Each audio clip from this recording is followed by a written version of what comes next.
기쁨의 아침입니다. 우리 아침 예배로 하나님 앞에 함께 나가겠습니다. 오늘은 에베소서 4장 4절에서 6절까지의 말씀을 묵상하면서 이 아침 하나님을 만나는 감격의 시간 되기를 바랍니다. 여러분, 우리가 가지 많은 나무에 바람 잘 날 없다는 말이 있죠? 그것처럼 우리가 신앙생활을 하고 있는 교회라고 하는 하나의 공동체 안에도 이런 바람 잘 날 없는 일들이 다분히 생길 수가 있습니다. 여러분, 교회 다니면서 기쁜 일도 있고 되게 또 감동을 받을 때도 있고 감사할 때도 있죠. 그러나 이 정반대로 마음에 들지 않는 어떤 부분이 있거나 어떤 사람이 존재하고 또 내 뜻은 이런 건데 내 뜻을 몰라줄 때 오는 서운함들, 이 섭섭이들이 굉장히 또 많이 들어오죠. 그래서 이 교회는 어찌 보면 우리끼리만 이렇게 친하게 지낼 수 있는 그런 공동체도 아닌 것 같고요. 매주 새 사람이 오고 혹은 새로운 그 복음을 전해야 될 대상자들이 내 눈에 들어오고 그들을 내가 아는 정도의 신앙 수준까지 이끌어가기 위해서 어떤 수고와 또 이 인내와 그들에게 또 이렇게 오래 참음과 용납을 실천해야 될지가 사실 예수님을 믿는 분들이라면 대부분 그 느낌을 알게 될 수 있습니다. 그렇죠. 대부분 교회를 다닐 때 모태신앙 분들도 비슷하시겠지만 뭔가를 내가 얻고 싶어서 다닙니다. 근데 사람마다 그 뭔가를 얻고 싶어 하는 주제들이 좀 다르다는데 많은 어려움들이 있죠. 목회자인 저는 이분이 얻고 싶어 하는 게 뭔가를 먼저 아주 면밀하고 날카롭고 정확하게 파악해야 되는 입장에 있습니다. 저희 교회 성도분들 역시 어떤 게 얻고 싶으신가? 전 이미 파악을 다 했죠. 매일 그런 거 파악하는 게 제 일인데요. 그래서 파악하고 나면 그걸 어떻게 하면 도와드리나 하는 그 생각이 있다 보니까 그 영혼을 위해서 기도하게 됩니다. 그러면 성령께서 인사이트, 풀사이트 막 다양한 방식으로 이렇게 그분을 향하여서 길을 이렇게 열고 채워주는 걸 제가 많이 경험을 하죠. 그러면서 얼마나 제 마음에 이 흘러넘치는 부요함과 감사가 풍성하게 넘치는지 모르겠습니다. 여러분, 제가 지금 이런 말을 드린 이유는 교회는 이런 순환 구조가 날마다 이루어져야 되는 곳이에요. 자주 말씀드리지만 교회는 큰 건물도 아니고 잘 짜여진 시스템이나 조직도 아닙니다. 교회는 어떤 한 사람이 끌어가는 것도 아니고 그렇다고 해서 아무것도 신앙적인 백그라운드도 없이 삶의 기본적인 루틴도 없이 또 믿음과 하나님의 성령의 어떤 영적인 부흥도 없이 그냥 아무 사람이나 와서 말할 수 있는 것도 아니에요. 교회라고 하는 건 굉장히 신비롭습니다. 여러분이 교회를 그저 주일날만 간신히 가고 그저 교회 다닌다라고 하는 행색 정도만 할 정도면 교회가 신비로운 곳이라는 걸 여러분이 평생 가도 알 길이 없어요. 우리가 연애를 해보면 다 느끼죠? 연애를 할 때 우리는 대부분 어떻게 연애를 시작하나요? 저 여자가 너무 이쁘고 사랑스러워서 나는 그래서 좋아한다. 여자분들도 정말 이 남자는 듬직하고 이 남자 만나면 되게 편안하고 그래서 난 너무 좋다. 대부분 우리는 어떤 이유가 있어서 좋아하기 시작을 합니다. 그래서 좋아합니다. 근데 여러분, 그래서 좋아하는 거는 사실 사랑이 아니라 좋아하는 정도라고 밖에 할 수가 없어요. 정말 결혼까지 가려면 그럼에도 불구하고 나는 사랑해서 결혼해야 됩니다. 라고 하는 분명한 주제가 있어야지만 여러분, 결혼이라고 하는 험난한 여정을 함께 손잡고 갈 수가 있는 거예요. 여러분이 에베소서는 지난 시간에 살핀 것처럼 4장 제가 할 때 어제 살핀 것처럼 하나됨, 통일, 우주적인 화해 이런 게 들어갑니다. 우주적이란 말을 쓰니까 어려울 수 있는데 한마디로 말하면 우리끼리 잘 먹고 잘 살자. 교회는 그게 아니에요. 교회는 죄로 인해 깨어진 이 세상, 이 모든 피조된 세상에 육체를 입고 이 땅에 살아가는 모든 동물 중에 오직 딱 한 존재, 사람만이 하나님의 영적인 비밀을 듣고 거기에 반응할 수 있게 만들어져 있어요. 그래서 여러분, 우리는 정말 하나님의 특별한 형상과 하나님의 관심과 하나님의 돌보심으로 만들어진 존재라는 거죠. 자, 그분이 우리의 죄를 완전히 해결하기 위해서 화평이신 그리스도로 오셔서 이 땅에 십자가를 지셨죠. 그리고 그 십자가를 짐을 통해서 당시의 유대인들과 이방인들의 모든 벽들이 하나 되지 못하고 서로 갈라져 있었던 그 얼어붙은 마음들이 이제는 하나 될 수 있도록 하나님이 허락해 주셨어요. 그 하나됨을 출발로 해서 전 세계 모든 사람들이 이 하나됨을 누리고 함께 할 수 있는 유일한 곳, 그게 바로 교회라는 거예요. 그 하나됨을 어떻게 이루어가느냐, 또 그 하나됨을 어떻게 유지해 가느냐, 그 하나됨으로 어떻게 우리가 하나님 나라까지 이어질 것인가. 성경은 이 부분에 대해서 큰 줄기는 말하지만 세세히 말하지 않습니다. 왜냐하면 너무나 신비롭기 때문이에요. 시대마다, 나라마다, 지역마다, 민족마다, 또 사람마다 다 교회가 조금씩 달라요. 그래서 여러분, 이 교회가 어떻게 되어져 있는가, 저는 참 교회에 대한 이 고민과 관심과 애착과 집중력이 좀 굉장히 높은 편인데, 지나가다 정말 눈에 띄는 교회 있으면 들어가 보기도 하고요. 또 이제 뭐 여러 가지 잡지나 좋은 책들에서 소개하는, 정말 여기는 신앙과 또 믿음이 바른 교회다, 하나님의 영적 부흥이 임한다 하는 데 있으면 되도록이면 직접 가서 만나보고 제가 같이 이렇게 면담도 하고 인터뷰도 하고 막 그래요. 그래서 그런 것들을 저는 막 정리해 놓고 이게 제가 모아놓은 자료들이 있어요. 개인적으로 제가 만든. 그러니까 한 번씩 보죠, 그런 것들. 그러면서 제가 느끼는 바는 하나예요. 다 교회가 개별적으로는 훌륭한 요소들이 있어요.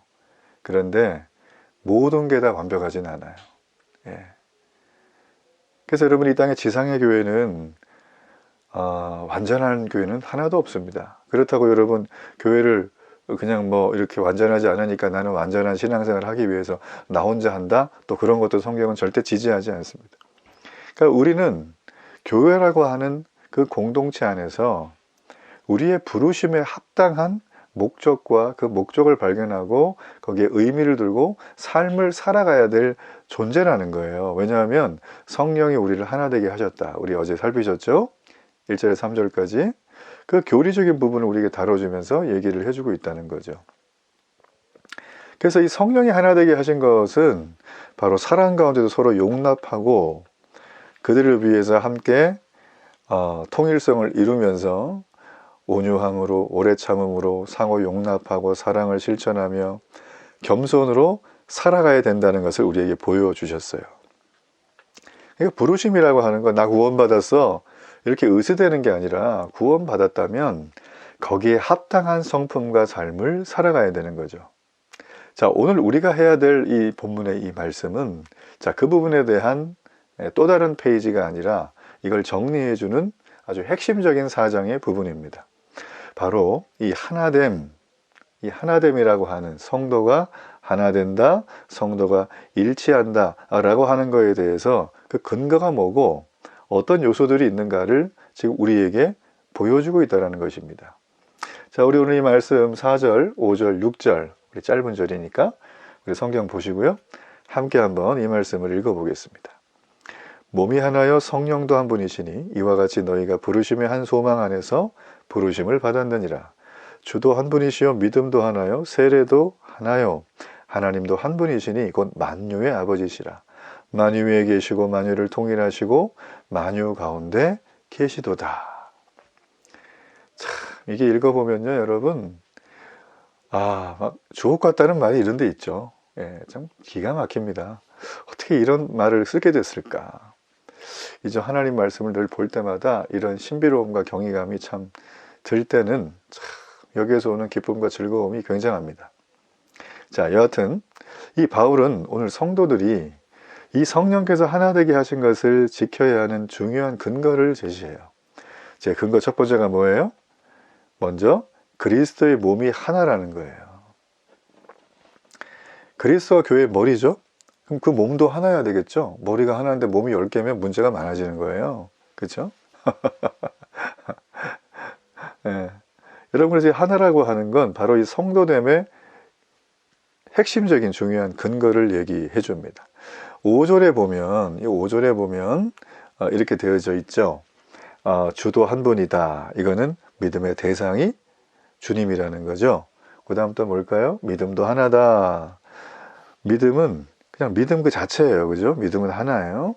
그리고 세례에 대한 얘기도 나오죠. 세례도 하나다. 이거 믿음의 표현이에요. 자, 5절은 뭐냐면 우리의 신앙 고백이에요. 바울은 이게 이어져서 6절에 가보면 하나님도 한 분이라는 표현을 사용을 하는데 이 얘기는 기독교의 유일신 사상을 언급해 주고 있죠. 그러면서 만유의 아버지시라, 만유 위에 계시고 만유를 통일하시고 만유 가운데 계시도다, 이런 표현을 통해서 이 모두와 하나를 완전히 통합합니다. 자, 이것은 그리스도 안에서 모든 일을 부르신 하나님이, 우리 3장까지 살폈던 내용이죠. 에베소 교회 성도들을 부르신 그 시점부터 그들의 연합을 원하셨다라는 것입니다. 교회는 한마디로 하면 통일, 하나됨, 깨어진 것을 화평으로 화해시키는 존재, 그게 바로 교회라는 거예요. 자, 여러분, 교회 공동체가 이렇다면 교회에 속해 있는 우리들은 그 몸의 지체가 되겠죠?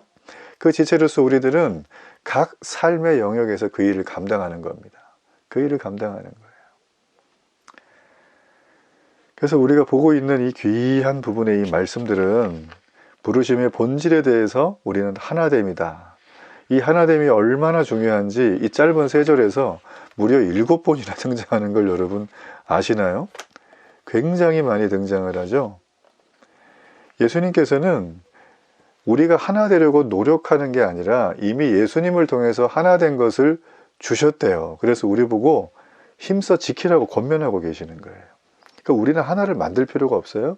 이미 예수님 안에서 인종도 국가도 민족도 시대도 다 초월해서 남녀노소 누구를 불만하고 차별하지 않고, 여러분, 평등의 개념이 중요한 게 아니라 차별하지 않는 게 더 중요하다는 걸 여러분 아셔야 돼요.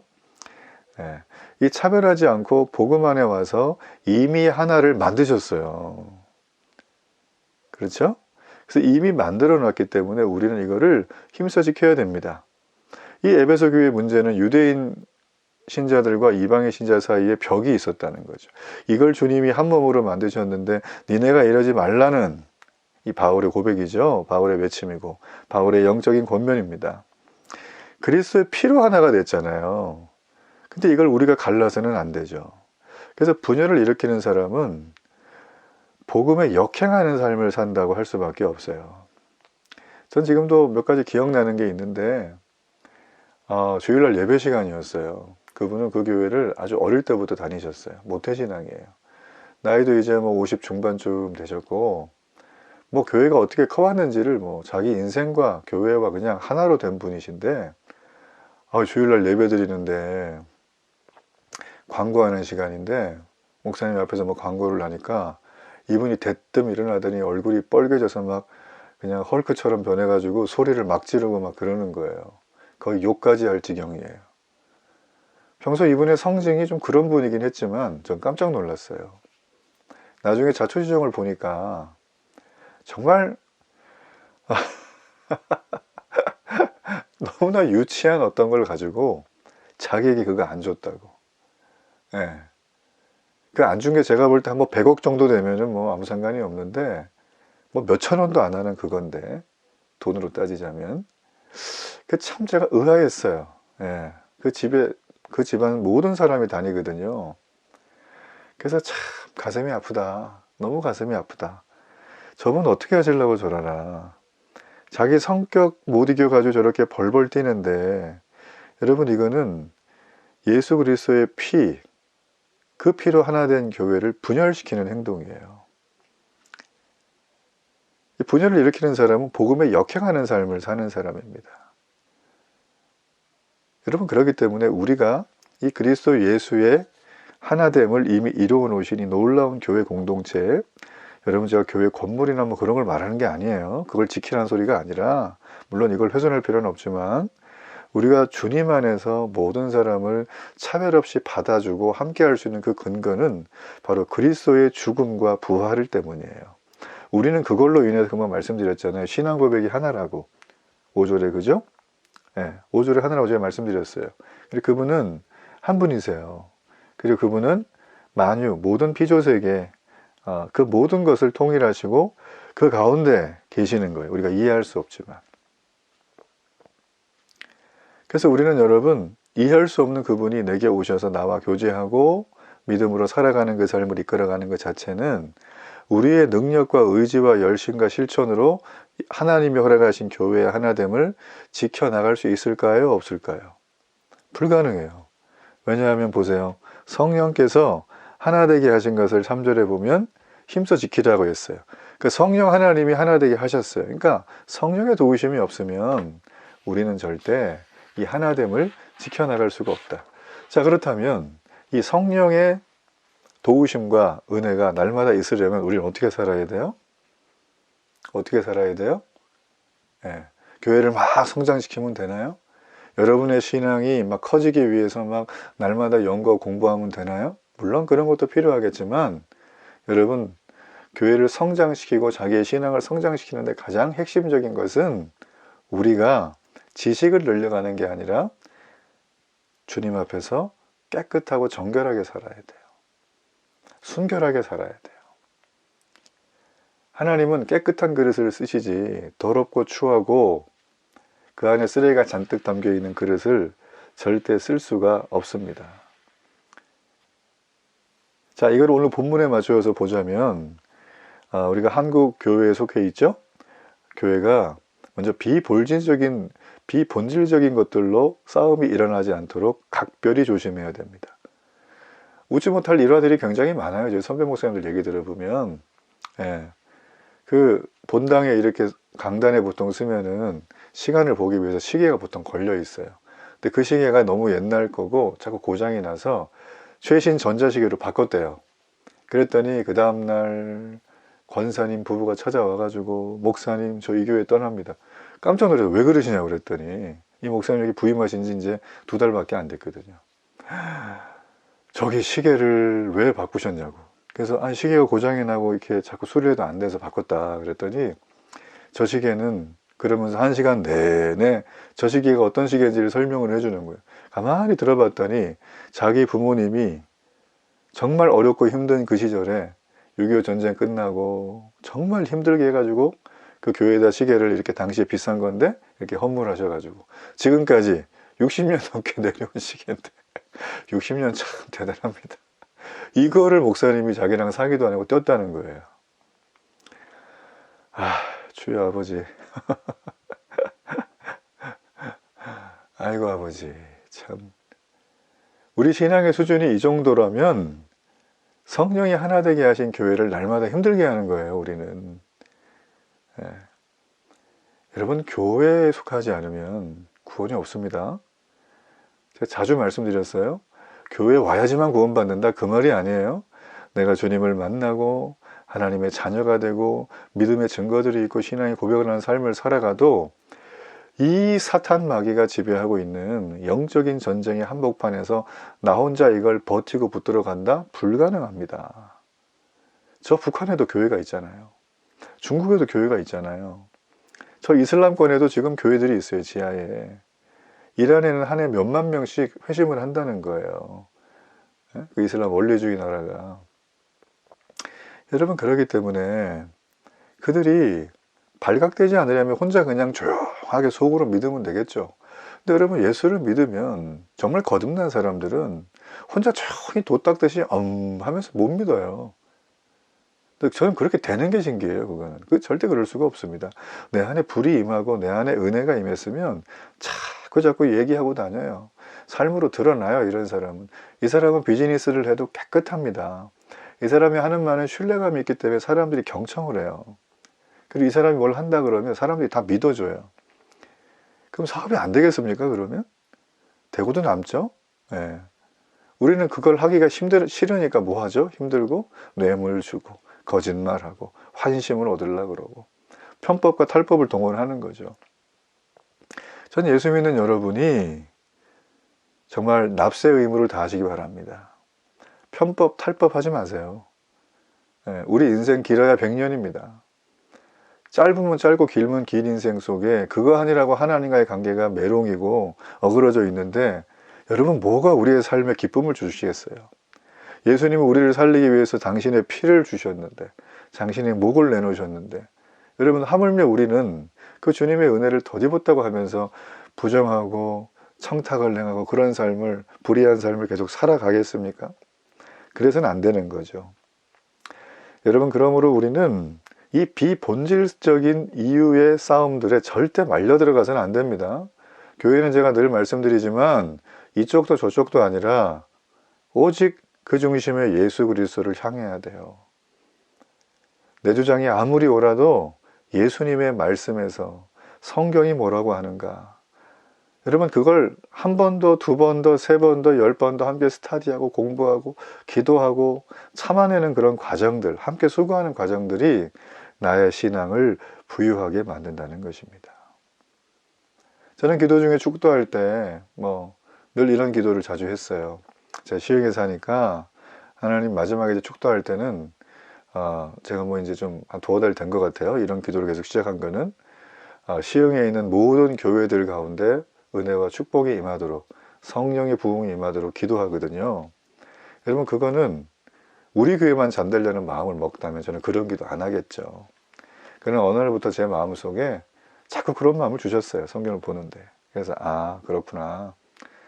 나는 이곳에서 목회하다가 어느 날 부르시면 천국 가겠지만 이 땅의 교회는 여전히 있을 거기 때문에 시흥이 풍요롭고 풍성한 삶을 살려면 바로 이 하나됨을 지키는 교회 공동체가 날마다 영적인 은혜와 축복이 임해야 되는구나.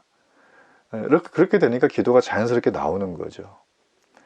여러분, 그러기 때문에 우리는 이 모든 과정을 통해서 부르심에 합당한 성품으로 살아야 하고, 이 하나됨을 힘써 지키고 그 지켜야 될 이유를 날마다 체크업하고 하는 이 모든 것들은 여러분 우리의 잘됨이나 우리의 부유함이 아니라 하나님이 원하시는 거예요. 우리는 하나님이 원하는가 하면 됩니다. 비전이 없어요? 인생에 꿈이 없나요? 살아가야 될 이유를 잘 모르겠어요? 의미와 가치가 불확실하신가요? 저는 여러분에게 말씀드려요. 고민하지 말고 하나님 좋아하는 거 여러분이 그냥 좋아하면 돼요. 하나님이 말씀 보는 사람 좋아한다? 말씀 보면 되는 거고, 하나님이 기도하고 민족을 위해서, 이 도시를 위해서 복음화되기를 기도한다? 여러분 그 기도하면 되는 거예요. 하나님이 깨끗하고 순결한 사람 좋아한다? 여러분이 그렇게 살도록 인생을 세팅을 하면 되는 거예요. 그러면 복이 임합니다.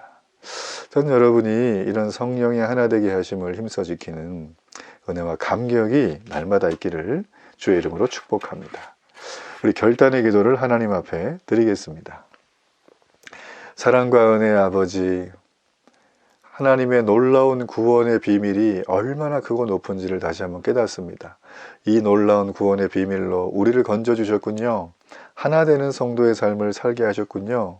이제 하나님, 이 놀라운 은혜가 내 삶의 열매로 드러날 수 있도록 하나님이 허락하신 아름다운 성품, 이 하나 되게 하신 것을 지켜가며 언제나 세상에 살지만 복음이 내 안에 역사하여 흘러넘치는 그런 축복의 통로 되게 해 주옵소서. 예수님의 이름으로 기도합니다. 아멘.